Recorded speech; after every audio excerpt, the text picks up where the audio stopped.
आखाती देशांमधील युद्धामुळे जगभर इंधन पुरवठा विस्कळीत झालाय। अनेक देशांमध्ये पेट्रोल, डिझेल, गॅसचा तुटवडा निर्माण झाला असून भाव गगनाला भिडलेत। कारण जगातील मोठा पुरवठा स्ट्रेट ऑफ हॉर्मुझ या महत्त्वाच्या मार्गावर अवलंबून आहे। पण भारतानं ही साखळी तुटू दिली नाहीये। मोदीजींच्या नेतृत्वात भारताचे इतर देशांशी असलेले संबंध आणि कूटनीती इतकी मजबूत आहे की एलपीजी आणि तेलाचे टँकर्स हॉर्मुझच्या सामुद्रधुनीतून सुरक्षितपणे भारतात पोहोचलेत।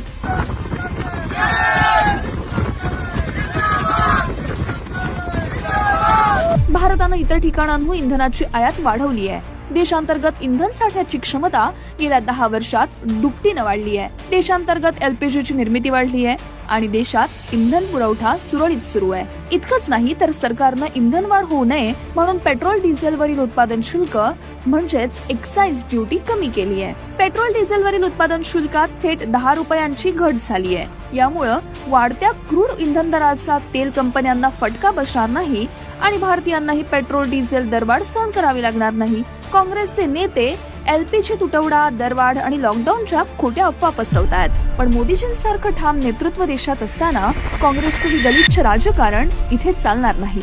जनता जागरूक आहे।